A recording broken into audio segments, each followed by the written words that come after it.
আমার সকল প্রিয় ছাত্রছাত্রীকে জানাই আমার চ্যানেলের তরফ থেকে স্বাগতম। তো স্টুডেন্ট, আজকে আমি আলোচনা করব মাইনর বেঙ্গলি 2 অথবা 3 মার্কের প্রশ্ন অতি গুরুত্বপূর্ণ যেগুলো রয়েছে সেগুলো নিয়ে আমি আলোচনা করব। অনেকে কমেন্ট করছিলে 2 অথবা 3 মার্কের প্রশ্ন নিয়ে আলোচনা করার জন্য। তো প্রথমে আমি যে প্রশ্নটার কথা বলবো সেটা হলো বাংলা গদ্যের বিকাশে দুটি প্রতিষ্ঠানের নাম।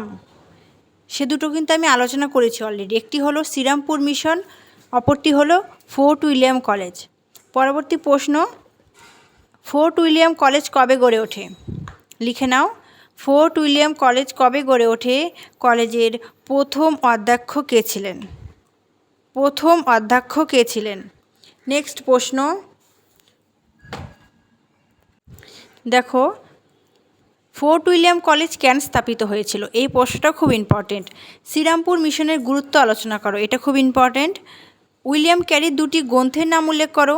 তারপর রয়েছে রামরাম বসুর লিপিমালা গ্রন্থের পরিচয় দাও। তারপর তোমাদের রামমোহন রায়ের জন্ম মৃত্যু, এটা সকলেই জানো। ফোর্ট উইলিয়াম কলেজের গৌণ পণ্ডিতের গ্রন্থের নাম। গৌণ পণ্ডিতের গ্রন্থের নাম, ঠিক আছে। তারপর বুদ্ধদেব বসুর কিছু গল্প পড়বে, মানে কিছু গল্প বলতে তার কিছু গল্পের নাম বা গল্প গ্রন্থগুলির নাম, ঠিক আছে। তারপর রয়েছে ফোর্ট উইলিয়াম কলেজের ছাত্রদের জন্য প্রথম প্রকাশিত গ্রন্থ কোনটি? তারপর তোমরা পড়বে প্রমোদ চৌধুরীর প্রবন্ধগুলির নাম। এই প্রশ্নগুলি খুব ইম্পর্টেন্ট রয়েছে তোমাদের গদ্য অথবা প্রবন্ধ সাহিত্য থেকে। নেক্সট প্রশ্ন, ঈশ্বর গুপ্তের কাব্যগুলির নাম লেখো। তারপর মধুসূদন দত্তের কাব্যগুলির নাম লেখো। রঙ্গলাল বন্দ্যোপাধ্যায়ের কাব্যগুলির নাম লেখো। বিহারীলাল চক্রবর্তী কাব্যগুলির নাম লেখো। জীবনানন্দ দাশ, যতীন্দ্রনাথ সেনগুপ্তের কাব্যগুলির নাম লেখো।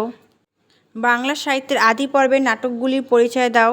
তারপর বিধবা বিবাহ নাটকটি কার লেখা? রামনারায়ণ তর্করত্নের নাটকগুলি উল্লেখ করো।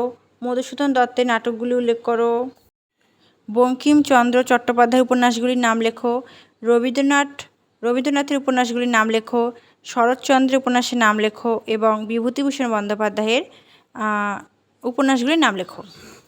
নেক্সট রয়েছে রবীন্দ্রনাথ ঠাকুরের গল্প গ্রন্থগুলির নাম, যেমন বিচিত্র গল্প প্রথম ভাগ, বিচিত্র গল্প দ্বিতীয় ভাগ, এগুলি।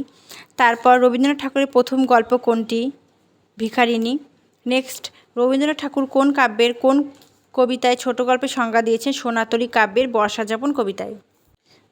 তারাশঙ্কর বন্দ্যোপাধ্যায় ছোট গল্পের নাম। তারপর বনফুলের কয়েকটি গল্পের নাম। তারপর সবুজপত্র পত্রিকাকে কেন্দ্র করে রচিত রবীন্দ্র গল্পগুলির নাম লেখো। রবীন্দ্রনাথ ঠাকুর ভারতী পত্রিকায় কটি গল্প লিখেছেন? কয়েকটি গল্পের নাম করো। এই প্রশ্নগুলি খুব ইম্পর্টেন্ট রয়েছে, তোমরা অবশ্যই খুব ভালো করে পড়বে এবং চ্যানেলটি অবশ্যই সাবস্ক্রাইব করে পাশে থাকবে। ভিডিওটি অবশ্যই বন্ধুদের সাথে শেয়ার করবে।